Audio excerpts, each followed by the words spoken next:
మన గాన కోకిల ఎస్ జానకి గారు చనిపోయారన్న వార్త విన్న దగ్గర నుంచి చాలా బాధగా అనిపించింది. ఎన్నో వేల పాటలు, మధురమైన గీతాలు అసలు ఇప్పటికీ కూడా మన మదిలో అలాగే ఉంటాయి. జానకి గారు కానీ, శైలజ గారు కానీ, బాలసుబ్రహ్మణ్యం గారు ఇలా చెప్పుకుంటూ వెళ్తూ ఎంతోమంది మంచి మంచి పాటలు పాడారు. అలాగే అన్ని భాషల్లోనూ పాడారు, మంచి మంచి అవార్డులు కూడా గెలుచుకున్నారు. వృద్ధాప్యం అనేది ప్రతి ఒక్కరికి వస్తుంది. వృద్ధాప్యంలో అనారోగ్య సమస్యలు వస్తాయి. అలాగే మానసికంగా కుటుంబాల్లో ఎంత డబ్బు సంపాదించినా కానీ కుటుంబంలో ఏవో ఒకటి ఇబ్బందులు, సమస్యలు, పిల్లలు దూరం అవ్వడం ఇలాంటివి కూడా కొంచెం మనసుకి బాధ కలిగిస్తూ ఉంటాయి, మనసుని కృంగిపోయేలాగా చేస్తూ ఉంటాయి. అయితే ఎస్ జానకి గారు పాటలు పాడడం ఆపేసిన తర్వాత, రిటైర్ అయిపోయిన తర్వాత ఎస్ జానకి గారు ఎక్కడున్నారు అసలు ఈ విషయాలు ఎవరికీ తెలియవు. కొన్ని రోజులు హైదరాబాద్లోనే సిటీకి దూరంగా శ్రీశైలం వెళ్లే రూట్లో ఉండేవారని అలా చెప్పుకున్నారు. ఆ తర్వాత కొన్ని రోజులు మైసూరుకు వెళ్ళిపోయారని కూడా చెప్పుకున్నారు.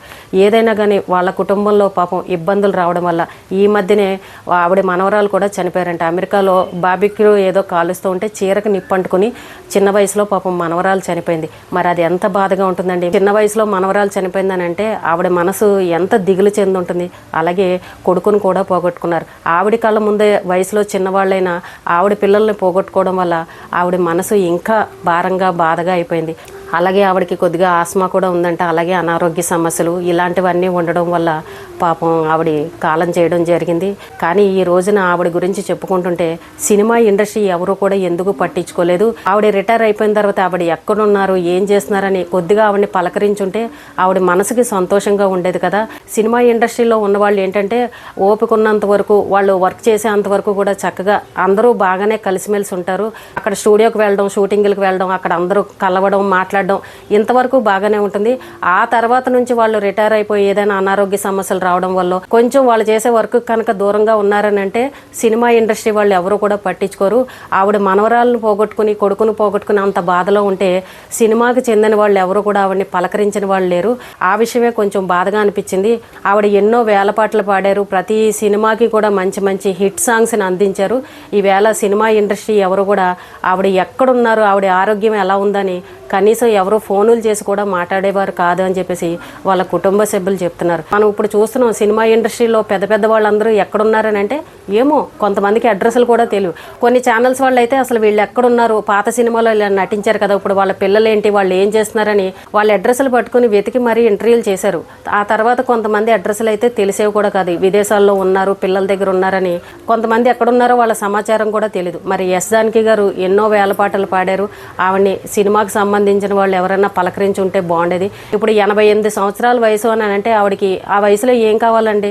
ఆవిడకి ఏమి అంగులు, ఆర్భాటాలు ఇలాంటివి ఏమీ అక్కలేదు. ఆప్యాయంగా పలకరించేవాళ్ళు, పాత స్నేహితులు, ఎన్ని రోజులు మనతో పాటు వర్క్ చేసిన వాళ్ళు ఆప్యాయంగా వచ్చి పలకరించారనుకోండి, అంతకు మించిన ఆనందం ఏమన్నా ఉంటుందా? ఎవరైనా సరే మనతో పరిచయం ఉన్న వాళ్ళు మన వృద్ధాప్యంలో వచ్చి పలకరించారని అంటే వృద్ధాప్యంలో ఉన్నా సరే కొంత శక్తి అనేది వస్తుంది. అయ్యో నా కోసం వచ్చారు, నన్ను పలకరించారు, నా అభిమానాన్ని అంత ఆప్యాయంగా ఉంటారు. వాళ్ళు ఇంకా ఇంకో 4 రోజులు ఎక్కువ బతికే అవకాశం ఉంటుంది. కానీ మన సినిమా ఇండస్ట్రీ వాళ్ళు ఎవరు కూడా ఎస్ జానకి గారు ఎక్కడున్నారో, ఆవిడ ఆరోగ్యం ఎలాగుందో ఎవరో పలకరించలేదని చెప్తున్నారు. అదైతే కొంచెం బాధగా అనిపించింది. బాలసుబ్రహ్మణ్యం గారు చనిపోయినప్పుడు కూడా ఆయన కోవిడ్లో చనిపోవడం వల్ల కొంతమంది మాత్రమే వెళ్ళి ఆయన చూశారు. ఆ తర్వాత అంతంత మాత్రంగానే అనిపించింది. కొడుకు చనిపోవడం, మనవరాలు చనిపోవడం, వృద్ధాప్యం, అనారోగ్య సమస్యలు ఇంక ఇవన్నీ ఆవిడని చుట్టుముట్టాయి. ఆవిడకి చిన్న వయసులోనే భర్త చనిపోవడం, ఏంటో ఆవిడ జీవితం అంతా కష్టాలుగానే అనిపించింది. చూడడానికి పైకి బాగా డబ్బున్న వాళ్ళే ఇంకేంటని అనుకుంటాం, కానీ చూసారా మానసికంగా ఎన్ని ఇబ్బందులు ఉంటాయో. ఆవిడ ఎంతోమందికి సాయం కూడా చేసేవారంట. ఆవిడ మంచితనం గురించి చెప్పుకోవాలని అంటే అది చాలా తక్కువండి. ఆవిడకున్న దాంట్లోనే అందరికీ సాయం చేసేది. అలా చిన్న చిన్న గాయకులు ఎవరైతే ఉన్నారో ఆవిడతో పాటలు పాడేవాళ్ళు, పిల్లలు ఎవరన్నా తప్పు పాడినా సరే ఎవరిని కూడా ఆవిడ కించపరిచి మాడడం కానీ, నువ్వు తప్పు పాడేవని అనడం కానీ ఇలాంటివి ఏవి కూడా చేసేవారు కాదంట. చిన్న చిన్న పొరపాట్లు ఉన్నాయి, అవి సరి చేసుకో, నీకు మంచి భవిష్యత్తు ఉంది, ఇంకా బాగా నేర్చుకొని ఇలా ఎంకరేజ్ చేసేవారంట. అంటే ఆవిడ మనసు చూడండి ఎంత గొప్ప మనసో. జానకి గారిని మనం ఎప్పటి నుండో చూస్తూ ఉంటాం. భర్త ఉన్నప్పుడు చక్కగా ఇంత రూపాయి బిళ్ళ అంత బొట్టు పెట్టుకుని చక్కగా నిండుగా కనబడేవారు. అలాగే భర్త చనిపోయిన తర్వాత కూడా ఆవిడ తెల్ల చీరలే కట్టుకుని సింపుల్గా ఏ హంగులు, ఆర్భాటాలు లేకుండా సాదాసీదాగా చక్కగా అలా వచ్చి పాటలు పాడేవారు. అందరూ ఎప్పుడూ అనుకునేవారు, ఏంటి ఏదైనా స్టేజ్ మీద పాట పాడారని అంటే ఓని ఆర్భాటంగా తయారయ్యి అందంగా కనబడాలని ఏవేవో మేకప్లు వేసుకుని అందరూ వచ్చి చక్కగా పాటలు పాడుతుంటారు. జానకి గారు మాత్రం ఎప్పుడు కూడా అలాంటి ఆర్భాటాలకు వెళ్ళరు. సింపుల్గా ఇంట్లో ఎలా ఉంటారో అలాగే స్టేజ్ పై కూడా వచ్చి చక్కగా పాటలు పాడతారని మనం అందరం కూడా చెప్పుకుంటూ ఉంటాం. ఆవిడ మొదటి నుంచి అదే అలవాటు, ఈ రోజు వరకు కూడా అలాగే ఉన్నారు. ఆవిడకి ఎన్ని అవార్డులు వచ్చినా సరే ఎక్కడ ఆవిడలో గర్వం అనేది లేదు, అహంకారం అనేది లేదు. అందరితోనూ చక్కగా పలకరిస్తూ ఉంటారు.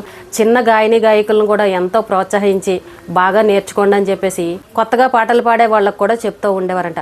అంత మంచి మనసున్న ఆవిడ ఈ రోజున మన మధ్య లేరు అని అంటే ఇంకా వృద్ధాప్యం అనేది ప్రతి ఒక్కరికి ఉంటుంది, తప్పదు. భగవంతుడికి ఆవిడకి ఇన్ని రోజులే ఆయుష్ ఇచ్చాడనే మనం అనుకోవాలి. ఆవిడ ఆత్మకు శాంతి కలగాలని మనం అందరం కోరుకుందాం.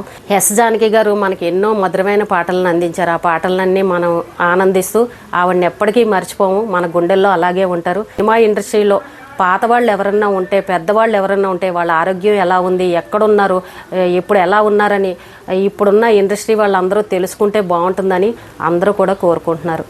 ఎస్ జానకి గారు ఆత్మ శాంతించాలని కోరుకుందాం.